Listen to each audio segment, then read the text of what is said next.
Hello and welcome to session 312 in the AIsafety.com reading group. Tonight we'll be discussing AGI will not make labor worthless by Maxwell Tabarrok. I'd like to start by pointing to a curious detail. Maxwell says that he is responding to what he calls the AI proponents. And I would never call myself an AI proponent, and I think this is a pretty odd way to reference the AI safety community. To make sense of this, this blog post could be considered a part of a debate between the field of economics and the field of AI safety, which is really going back decades. Maxwell is an economics researcher, and one of the ways economics differ from safety researchers is that they're generally reluctant to forecast dramatic step changes, which is more relevant for safety. And that means that when we claim that AGI will have a very large impact, including a large temporary positive impact on GDP, well, this seems to be kind of like the same claim that is made by, for instance, crypto proponents. So I speculate that this is the reason why Maxwell calls us AI proponents, but I'm not sure, of course. I just found that pretty thought-provoking. Something a bit less funny, unfortunately, is that there may be problems with the level of scholarship being displayed here. For example, I think Maxwell isn't really engaging with the key arguments, but more like pattern matching us somewhat too close to Luddites, a historical movement who claimed that the number of jobs would decrease due to automation, and that isn't the claim we're making. And none of the sources that I could find talk about the number of jobs disappearing in that way. I think, for instance, the debate with Robin Hanson illuminates this and many other points, and I think that would be something more to be followed. There are also some claims that seem somewhat puzzling. There is when we claim that software can be copied infinitely, then he says, it can't be literally infinitely because it will always be a number. And this kind of argument doesn't feel truth-seeking to me, and that's a bit sad. Maxwell, in his article, explicitly acknowledges that yes, he started from the bottom line and searched for arguments that fit his conclusion, which he admits is intellectual malpractice, as he calls it. I think this shows clearly in the text, and I think this kind of dividing epistemic standards is a part of the reason why the AI safety community hasn't been kind to economics in general. Of course, I want to stress here that I'm not perfect. Like I do motivated reasoning and make errors and commit fallacies, but I do try to correct them, and I do think it's important to try. I want to make one more detour before we start, because what does the price or the cost of labor have to do with AI safety? Well, the topic is interesting in its own right, because arguably the wages you get is a key causal factor on your well-being and all this kind of thing. But we are going to disregard that and instead look at humans as something that have a minimum wage in the kind of sense that if we don't get enough food or shelter or energy and warmth and so on, then we die. And in this way, if the labor costs drop below that, it becomes a safety issue. Nick Bostrom's superintelligence lists 6 strategic cognitive tasks, and one of them is economic productivity. And if an AI is really, really good at this, then it's just, I guess, barely possible that this could trigger a collapse in wage prices. But this isn't very central at all to how AI safety people think about this. What we most think about when we think about economic productivity is that this is something that could increase the power of the AI in different ways, like money can be used for this. In particular, this power could facilitate an AI takeover which is the scenario that we're really worried about. So why should the field of AI safety care about labor cost? I have an answer to that. And that answer is that the strategic power that is yielded by AI and AGI at large is strongly dependent on the expectations of the future that are held by the relevant actors. Let's try to do a simple hypothetical in the classic duopoly between Coca-Cola and Pepsi. Let's say that we have a trusted economist who publishes a model that predicts that Coca-Cola will totally outcompete Pepsi in 5 years, even though Pepsi is growing now in market share. So what would be the impact? If you are really naive, you would think there's no impact until 2030. But even if you believed in more impact, they would still be able to pay dividends until then. But the share price would fall now and would not fall in 2030. And worse, all the investors and employees and partners and suppliers of Pepsi and all these, they would start to abandon the ship much earlier. And this knowledge could plausibly trigger a complete immediate collapse of Pepsi. So in the analogy here, Pepsi is humanity and Coca-Cola is the AI. And this model that predicts a low market share or zero market share is perhaps the thing that we are looking at. So let's continue. So I want one more detour before we actually get to the paper, and that's about the definition of AGI, because this is a definition that has been altered, and we better pray it won't be altered again. Here you can see a Twitter post where Eliezer Yudkowsky is really fighting a losing battle, because he is claiming an AGI that means like general intelligence that's just artificial in the definition that it used to be. But we, as in the AI safety community, have lost this fight about the definition. And the fact that we've lost this fight makes communication dramatically harder. And of course, since the current state of the game board revolves around communicating and coordinating, this is absolutely crucial. So as a concrete example of how this works out in practice, let's see how Maxwell Tabarrok is hindered in his communication and really forced into a Motta and Bailey structural argument, which is real, but also none of his doing. So Maxwell is making the claim that AGI will not make labor worthless, and he doesn't make the definition of AGI more precise. So what precisely does he mean? Does he mean like current level AI, like ChatGPT, or something that is better so at the human level at some levels, or slightly above, or super intelligent, or strongly super intelligent? Like people use AGI to mean all these. So depending on this definition, Maxwell may be making some very, very different claims. Like if he wanted to be cheeky, he could totally retreat to the Motta and say, oh, by AGI, he means the current models. And yeah, ChatGPT will not make labor worthless. That's obviously true, but it's also obviously vagueness, right? Another possible Motta, a defensive claim framing he could use is, yeah, sure, human level AGI won't make labor worthless, but superintelligence might. That's also defensible, but somewhat irrelevant.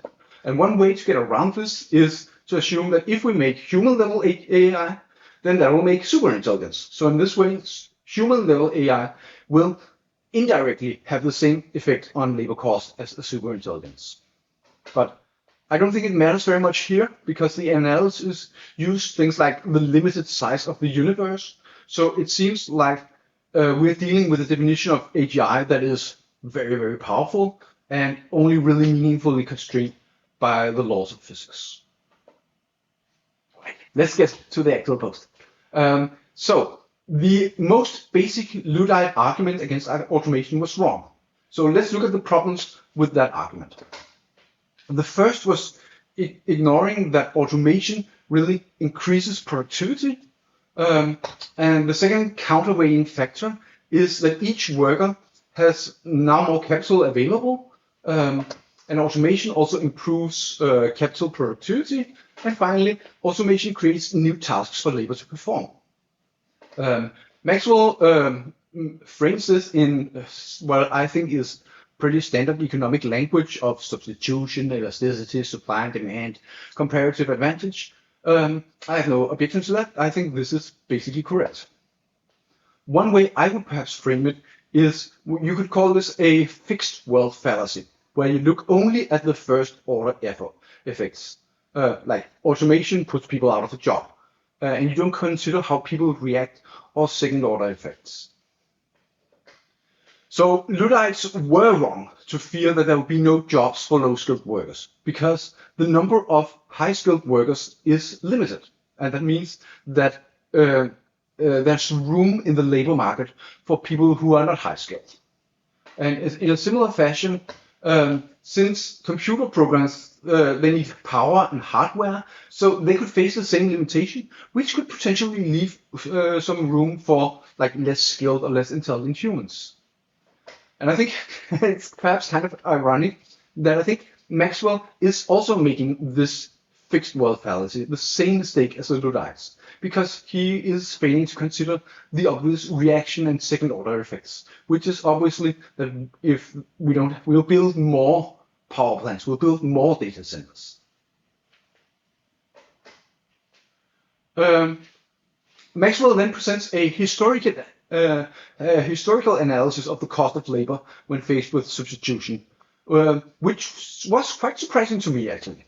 I think most economists would say that like the labor share is actually pretty complicated, but Maxwell has a strong claim that AGI will not make labor worthless. So he also needs a strong claim from history that labor was not made worthless in the past. And in his analysis, we haven't seen labor being worthless in the advent of automation, upskilling, higher intelligence requirements, and things like that. And I think this is a serious error, because the current labor force participation rate is 62% in the United States. And the 38% who are outside the labor market, they're certainly not all voluntary. There are some people who just can't sell their labor. So it is a fact, a historical fact, that labor can be worthless. And the fact that it's sometimes worthless, sometimes not, dramatically limits whether we are able to conclude from the historical record if AGI can make labor worthless. So let's look at some of the arguments Maxwell used to support his conclusion. The first is that actually most economists obviously see very large deviations in the labor share of GDP. But he's saying that this is actually mostly measurements errors and some other stuff, and actually the labor share has been constant. And I think this is obviously something that can be debated, but I think there is a very wide consensus among economists against this claim. So the arguments that are presented here seem very inadequate to support that. Another claim is that just about every task done by humans in the year 1800 has been automated today. And I think a quantitative analysis of what tasks people are doing would reveal that there's a lot of things that haven't been automated. Childcare, school teachers, hairdressers, these tasks are still being done. Another claim is that since the start of the Industrial Revolution, we've seen a sudden expansion in the labor market. And so we're seeing a new one, and plausibly that would be a good parallel. I think I would object here to Maxwell's use of the word sudden, because he's compressing a very large epoch here. I think a lot of things happened here, including all the people who starved and died because they could not sell their labor. When Maxwell made his post, there were a number of people who made some kind of response, including Matthew Barnett from Epoch AI. Matthew makes a simple production function model and concludes that indeed wages could fall below subsistence levels. And I like that he doesn't say fall to zero or become worthless, but the sharpening of the claim that it only matters whether it's below subsistence. We did in fact discuss some of Matthew's work here in the reading group a fair while ago. He was at that time more bearish than me on AI investment levels. But here he is like on the other side, he's more bullish on AI capabilities than Maxwell. I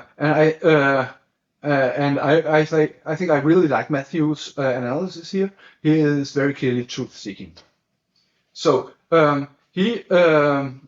Maxwell writes a response to Matthew's response, trying to find some kind of synthesis, and quotes from him to argue that they agree substantially. I think this method of quoting is somewhat misleading in that you quote some text but then omit the very strong qualifiers that Matthew placed in front of the quoted sentence. And it also, like Maxwell's quote, omits the sentence immediately after, which makes it very clear that Matthew's he disagrees with the conclusion that's preferred by Maxwell. Okay, so let's go deeper into this function, this Cobb-Douglas production function model that is being used. Though please keep in mind here that I have no training in economics, nothing beyond Wikipedia. So Y is GDP, and GDP is here a function of two variables called the two factors of production. Capital L is labor, capital K is capital. There's a constant total factor of productivity or technology that is called A. And technology obviously can improve, and it's important that it improves, but in this model, A is not a variable or an input factor. Now GDP is calculated as the product of the input factors, which are each raised to a constant factors A and B, which are the output elasticities of capital and labor. You can think of it as like how much diminishing returns are there. Note that Matthew Barnett assumes that the output elasticities can at most sum to 1. Like I get why they cannot be more than 1, but why they can't sum to more than 1 is unclear to me. I don't know why, and I hope it doesn't matter. But one neat feature of the Cobb-Douglas production function model is that you can calculate the idealized wages using a partial derivative. This allows Matthew to argue that expansion to the labor supply causes decreases in wages, since the exponent here will be negative. Now I'm skipping over how Matthew continues his analysis by adding land as a less elastic factor, which strengthens his conclusion. Because when I read this analysis, I really wanted to split L into two, because we have human labor and AGI labor. And I think these two production factors are meaningfully different, and some kind of analysis that made this explicit, I think, would have been illuminating. Maxwell Tabarrok has a non-trivial criticism of Matthew Barnett's model, in that it assumes perfect substitution. The thing Matthew writes is that he assumes AGI can fully substitute for human labor.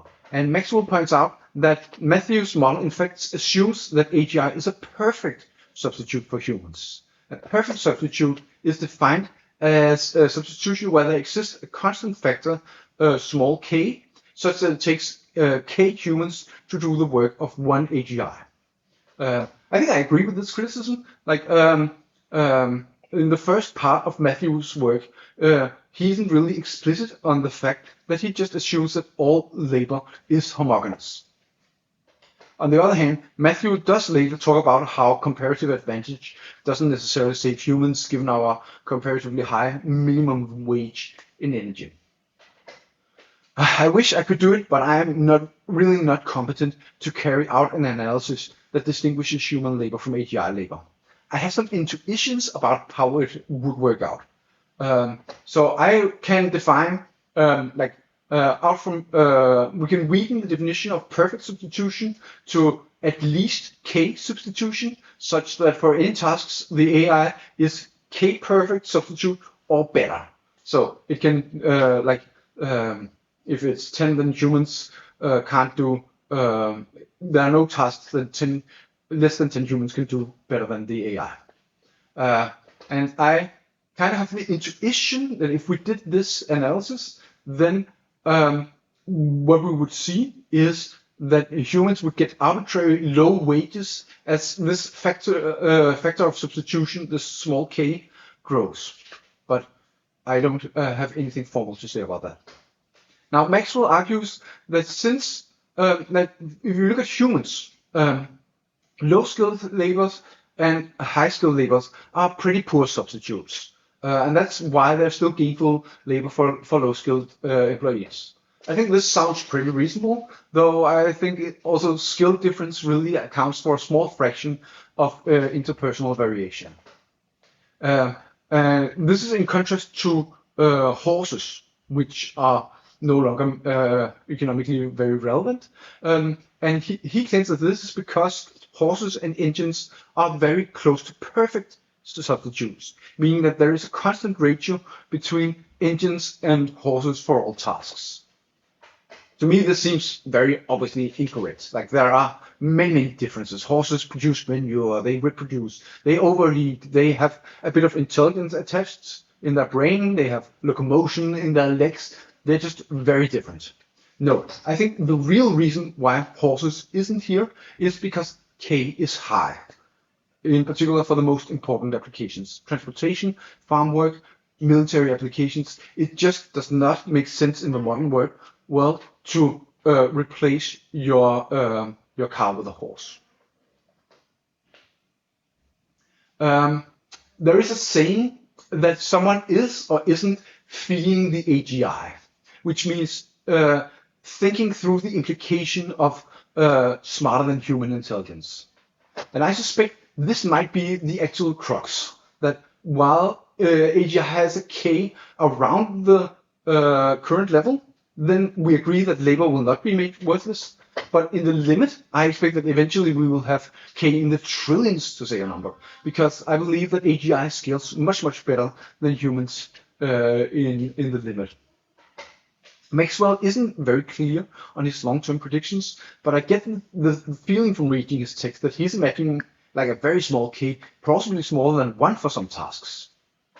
An example is how Maxwell cites Mohorovic's paradox, that it's like very hard for computers to recognize things by sight. Well, get with the times, because this time is different, right? Like the tasks that outlined by Hans Mohoric are being solved rapidly as we speak. Maxwell also claims that humans are much more versatile and adaptable than AIs. Again, I think anyone with, like, if you try to see how versatile and flexible ChatGPT is, this compared to many humans who are very much not as flexible, I think it's a very questionable assumption at this point. And when we have strong AGI, I think this claim will be strongly wrong. In another place, Maxwell suggests a vision of the future where we are all CEOs running AI-staffed firms. The counter-argument here is that this will be outcompeted by companies that also have AI CEOs. I think this is a really obvious counter-argument, and I think it hints that Maxwell hasn't really thought his position through here. Maxwell speculates that a stagnation in AI intelligence combined with advances in robotics might make the capability profiles more equal and thus depress wages. I think this is plausible, but doesn't cut reality at the joints, because robotics are mostly bottlenecked on intelligence, at least until we get strong AGI. So what matters is the K, like how much better is the AGI than us at doing strategically relevant tasks. And there's a small aside, just one sentence or 1 or 2 sentences, where Maxwell makes the claim that if humans turn out to be suboptimal for some kind of production economic activity, then we can just invent technology that make humans more optimal for production. And I think Maxwell might be uniquely qualified to expand on this point, because he is actually literally studying meta science. So this is an interesting question. Can we actually reliably invent ways for humans to be optimal or at least relevant? I suppose maybe he's right. He's the expert, but he doesn't present any arguments here. So I kind of have to disregard this as wishful thinking. We can't just invent nice things.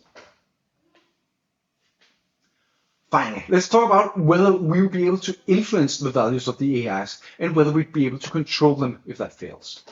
This is something that Maxwell doesn't seem to write very much about. Like, he doesn't use the established concepts. Probably he doesn't see a strong relation to AI safety. In contrast to me, I obviously hold this central. And I believe if we solve alignment, then labor prices will probably be just fine. So I think this is a crux. And I think Maxwell seemed to base a lot of his arguments on assumptions of alignment and control. First, he's making the claim that right now humans obviously control all the wealth. And he is implicitly assuming that that means in the future we will continue to control it. And that means we can decide how we want to use it. And in particular, humans have a substantial preference for human-made goods. And that ought to be a strong positive influence on wages. But this is kind of assuming the conclusion. Because if AGI is more productive, then it will outcompete us, and that will lower our wages, and then we can't pay humans above the market rate anymore.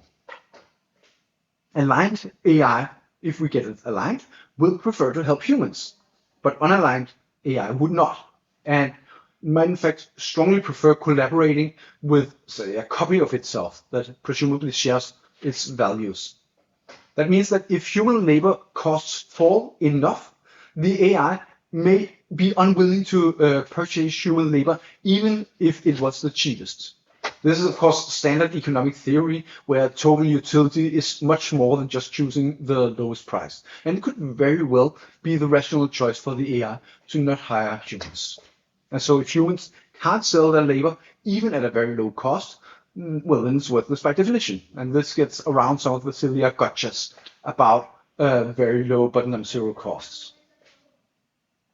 Another hope for a positive influence on wages is that humans could make legal barriers against AGI.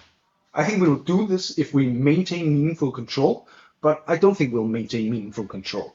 And whether we'll do that is mostly not a question of economics. And Maxwell doesn't really engage with arguments about AI control and AI alignment. He doesn't even acknowledge their existence. So I think, like, some humans are slightly aligned with horses. We have an emotional attachment to them, and I think to a large extent that's why they're still around. Otherwise, we would just optimize a bit harder and turn the horses to glue. I'll try to sum up some of my conclusions and what I learned. So in the short term, I expect human wages and GDP to rise, though in the very long time, I expect human wages to collapse. But this seems pretty contingent on unknown factors, like even if we completely ignore AI safety, whatever that may mean. So I'm not making a very strong prediction here. I also think this model here, yeah, it's better than nothing, but only barely. Also Matthew's model. I think these are very, very unlikely to capture all the crucial considerations. So in a roundabout way, I actually think this is good news. Like, we suck at modeling our economic future, and that means we need to be conservative in our actions. So I strongly expect that if we had better models, then that would cause us to invest more in AGI. But we do not do that because we do not understand the impact. There's a rationalist or Bayesian saying that if we knew our final epistemic state, we should just update to it directly. We're not doing that. We are still optimistically investing in humans, and economics can't convince us to give up. And I think this is fortunate in a sense that this work seems to be irrelevant and thus harmless. This concludes my presentation on AGI Will Not Make Labor Worthless by Maxwell Tabarrok. Thank you for your attention, and see you on the 13th of March. Ceterum censeo machinam sapientam esse delendam.